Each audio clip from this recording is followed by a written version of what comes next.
go back. No, thank you. Sorry. So sorry. Excuse me. What the? Sorry. Watson, hurry up. Come on, the train's going. Excuse me. Was it a close call, Holmes? Yes, certainly was. If you hadn't lingered to pass the time of day with that barmaid, we'd have had ample time. How did you know that Your elbow, it's wet. Well, you've obviously been leaning on a bar somewhere. And if I know you, it wasn't a bar man. Was she pretty? Yes, he was a lovely young lady. As a matter of fact, came from Lancashire. Hadn't been in London very long. Blinko Watson. Sardines Dalton. I say, what a small world it is. Oh, good old Blinko. Best smile of the school ever had. I say, oh, man, you're putting it on a bit here and there, aren't you? Oh, particularly there. Oh, well, you know. Say, Holmes, do you know sardines? How do you do, sardines? Did you say Holmes? Not Mr. Sherlock Holmes. Oh, I see you've been reading about him in the papers, what? Oh, can't read anything else these days except about that last case of yours, Mr. Holmes. Yes, well, that presented a bit of a problem at first, but we managed to nail it before the finishing line, didn't we, Holmes? Oh, we did, Blinko. You know, I wouldn't be at all surprised if you were going fishing. Yes, we're going to Witchenham now. Why, of course. I'm living at our old family place, Forthing. That's near Witchenham. Oh, I say. Something wrong, man? No, nothing really. I don't want to bother Mr. Holmes with my troubles. What sort of trouble, Mr. Taunton? Well, yes, it's my mummy. Oh, old Lady Taunton. No, my Egyptian mummy. Is your father married again? No, don't be silly, Blinko. One of those Egyptian fellows who were mummified thousands of years ago. That sort of mummy. Oh, you have that sort of a mummy? Yes. My Uncle Joseph sent it to me from Egypt. He's an archaeologist, you know. Well, it seems an odd thing to have sent you. Last year he sent me a crate of sand. Sand? Yes, from Sahara. The desert, you know. Just sand? Yes, that's all. Just sand. Arrived one morning like the mummy case. Mummy case? Yes, a chap called Amenhotep. No. Amenhotep. Priest of the 14th dynasty or something. Anyway, that's what Professor Van Tolkien said. Professor Von Tolkien? Yes, he's a colleague of my uncle's. Lives quite nearby. He couldn't fathom what was wrong with the mummy either. Precisely what is wrong with your mummy, Mr. Taunton? It laughs. I beg your pardon? It laughs. Laughs? Quite. How does it laugh? Well, now, we go something like this. No, not really like that. It's much eerier than that. More like this. Say, when does it laugh?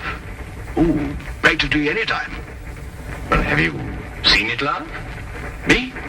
Oh, good heavens, no. Why don't you give it away? I can't. Nobody wants it. I say, Blinko. No, I'm awfully sorry. We couldn't. Well, look, why don't you burn it or chuck it in the river or something? Oh, well, now, I know this sounds silly, but there's an inscription on it. There's something like, who destroys my sleep, destroys himself. Professor Van Tolkien's translated it for me. Yeah, but you don't believe all that rubbish, do you? I mean, Egyptian capers and all that.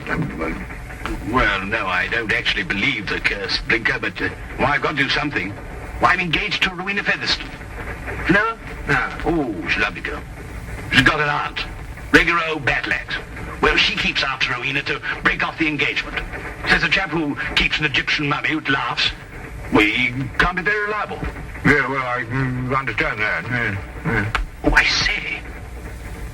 Would you like to come over to my place and see if you can stop him laughing? Oh, no, look, my boy, we were going fishing, you know, and it Might prove interesting, Watson. A mummy that laughs.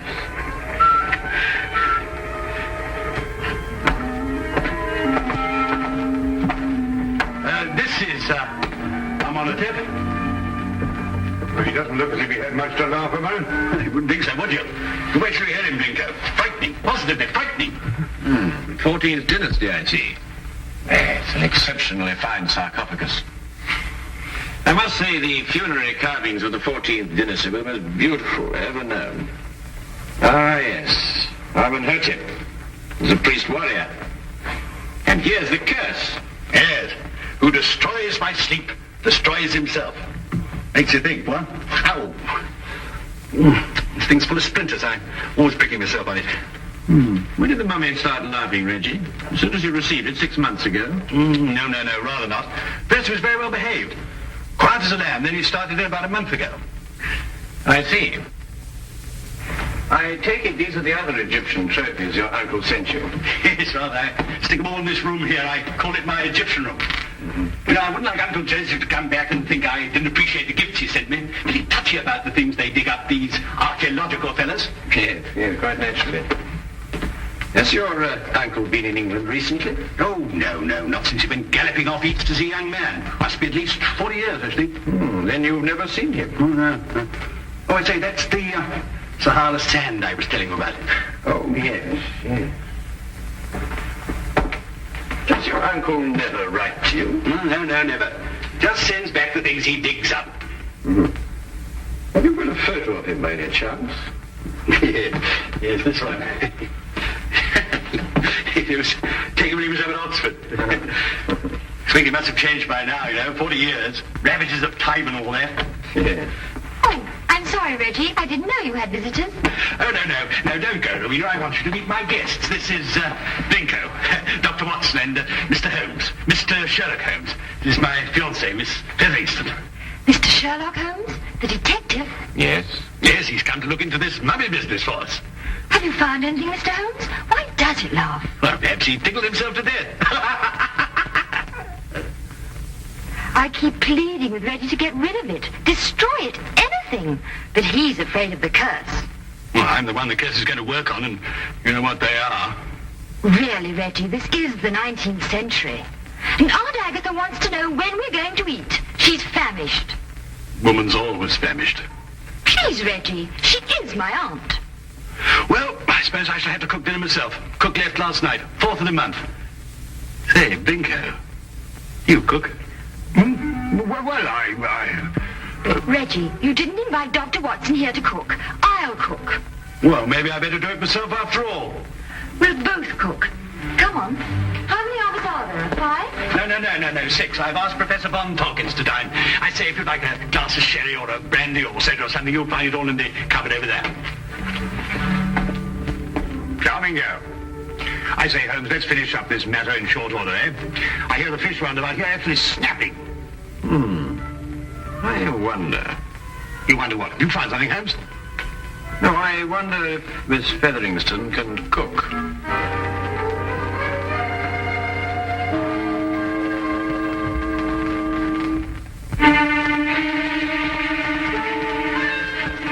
A doctor, young man, you say?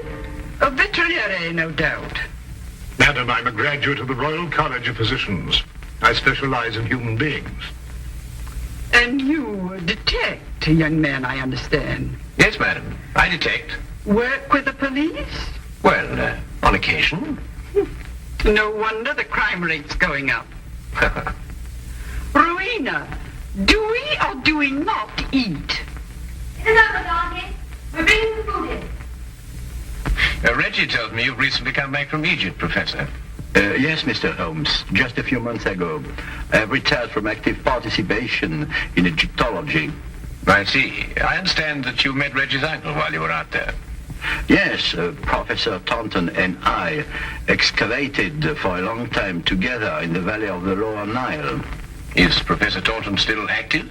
Yes, Joseph is engaged in important excavation at the present time. You must be very glad to see all your old friends and relations again, Professor, after all these years. I've been gone so long, Doctor. I no longer have friends. And I'm afraid even my family wouldn't recognize me. Well, here we are at last. Better late than never, I always say. Oh, please do help yourselves, everybody. Informalities to form. Local trout. We used an old recipe we found in a cookery book in the kitchen. Didn't we, Reggie? Yes, at least I think it was a cookery book. I read something about mixing nitrogen with hydrogen or something like that at the end of it. Oh, Lord. Well, this is splendid.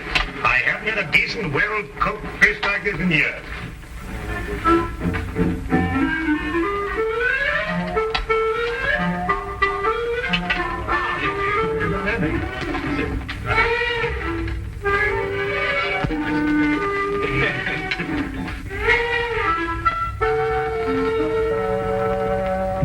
Rubber. Sheer, unchewable rubber. I think it's very edible. What do you think, Holmes? Quite. Who knows? A sauce might have improved it somehow. It's quite delicious, Miss Featheringstone. I believe you're accustomed to eating beetles and locusts, which I'm told are considered delicacies in your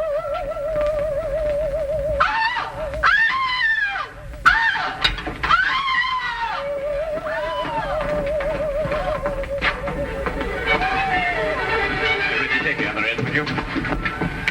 Careful, please. Careful.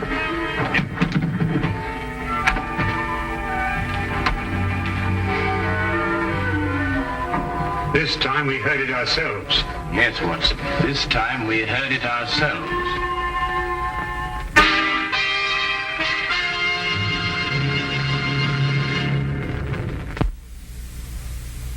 And now we return to the case of the Laughing Mummy. Of all the silly things I've been inveigled into by you, this is the silliest.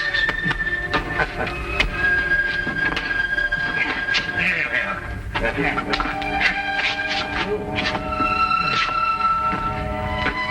What do you expect to find up here? Something I discovered earlier this evening, Blinker. Do not address me by that ridiculous name. All right. Go on, don't you? I'm all right now, but if I kill myself, I shall hold you personally responsible. Good. So we managed it somehow. Though I had my doubts on several occasions. Now, we'll soon know now. Know what? Unless I'm mistaken, this is our laughing mummy. But this is only a weather vane, Holmes. Ah, yes, but one that laughs. This... Good heavens! Well, it is laughing. It would appear to be so, especially with a mummy in the house.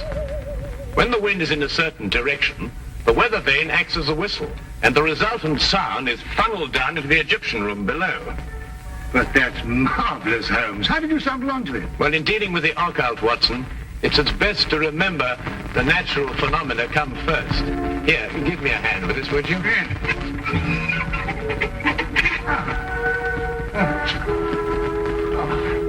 Wonderful. Be careful you come down, Holmes. Let's be careful.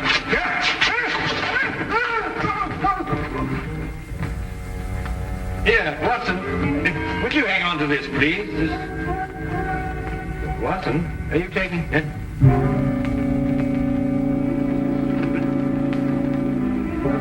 Gone.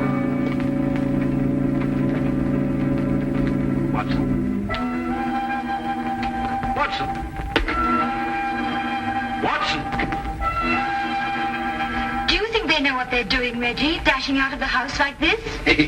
Maybe not Blinko. Well, Mr. Holmes seems very capable. Oh, yes. He's the reliable type. Doesn't say much, but when he does, it's to the point. Like me.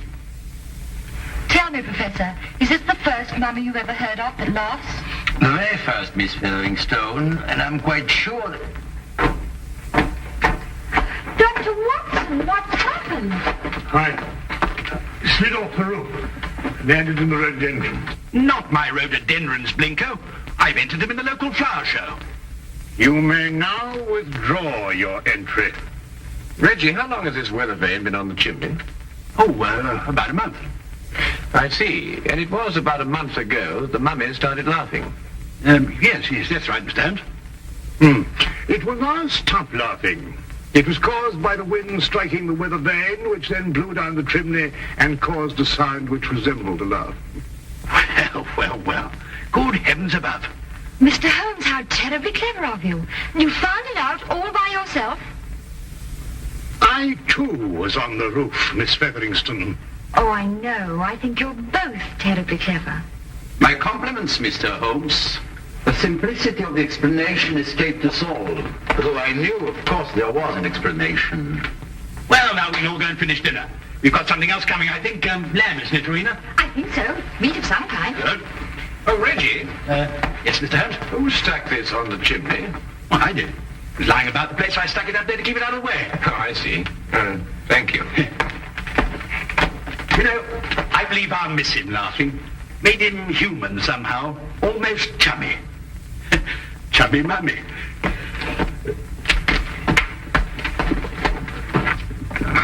Well, that's another mystery we've solved, eh, Holmes? Yes, Watson. But in solving it, we've been confronted by a far deeper mystery. And? What do you mean? You may observe the sarcophagus is of the 14th dynasty, but the mummy itself is of a much later period. Well, perhaps they had an old box lying about when the chap died. Yes, possibly. But it would have to be lying about for a very long time.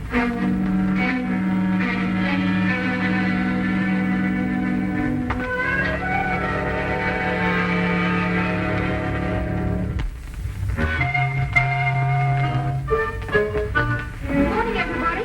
Isn't it a lovely morning? Simply gorgeous. Good morning, Miss Featherston. Yes, it is indeed a lovely...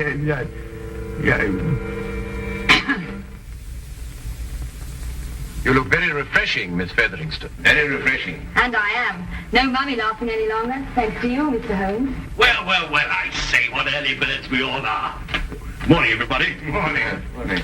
God's in his heaven and all's right with the world and all that sort of thing, you know what? There's no need in invoking the name of the deity. I wasn't. I was quoting a bit of poetry or something. Shakespeare, I think it is. Tennyson, darling. Oh, really? Oh, Actually, Miss Featherston, I think, if I'm not mistaken, it's a quotation from Robert Browning. Ben Ezra. Pepper passes, Watson. Well, yes, of course, Pippa Passes. I knew it was something like that. Good morning. Oh, good morning, Professor. Have a cup of tea or a baked egg or kipper or something, what? No, thank you. I just wanted to return this book. Oh, I say so. Geez, lovely, thank you. Oh, Professor Von Torkins. Yes, Mr. Holmes? Reggie has a 14th dynasty vase in the Egyptian room, which rather puzzles me. I wonder if I could impose upon you to clarify a point for me? It would be my pleasure, Mr. Holmes. Should we see it now? If it wouldn't be too much trouble, Professor. Not at all. Thank you.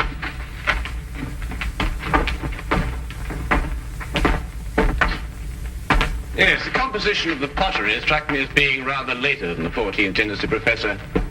This is the vase I referred to. Considerably later, Mr. Holmes. The 18th dynasty, in fact. I rather thought Reggie was mistaken, as he was also mistaken about the mummy. The mummy? I'm afraid I don't understand. Don't you? I believe it was you who told Reggie that Amenhotep was of the 14th dynasty. It was, Mr. Holmes. But of course, this mummy, like the vase, is of a considerably later period. Really? How much later would you estimate, Mr. Holmes? Well, I'd say, 4,000 years later.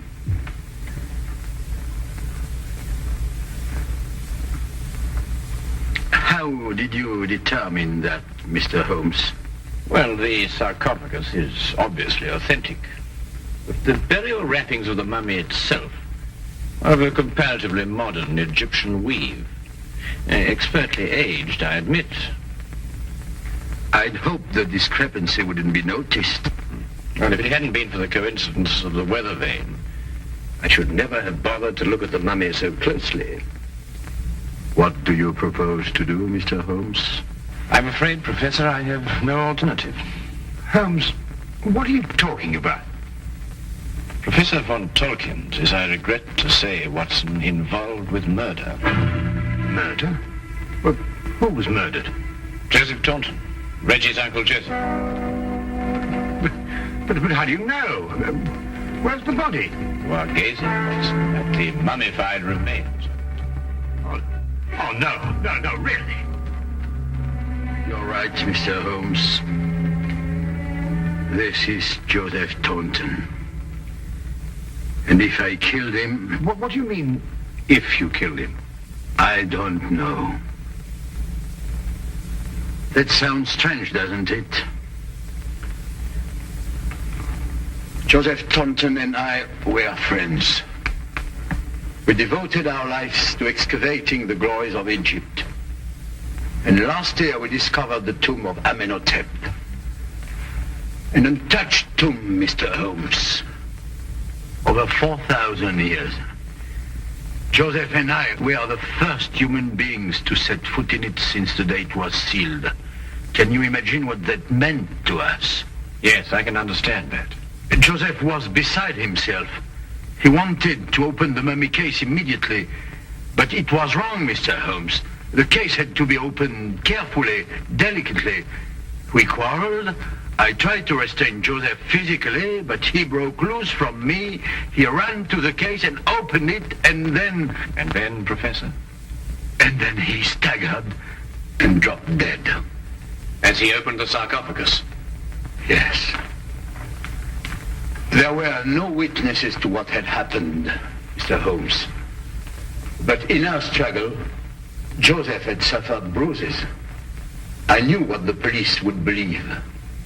And so you removed the mummy of Amenhotep and substituted the body of Joseph Taunton instead? It was the only way I could get the body out of the tomb. Mr. Holmes, I didn't mean to kill Joseph. It was his heart. He always had a weak heart. You say he staggered, Professor. What did he do as he staggered? He grasped his throat as if he were choking. Watson, would you oblige me by removing the cover of the sarcophagus? Yes, of course.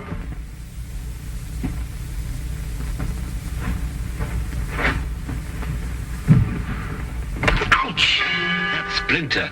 Yes, Watson, ouch. As Reggie said, and as undoubtedly Uncle Joseph said, too. Professor, would you care to take a closer look at what Reggie called a splinter?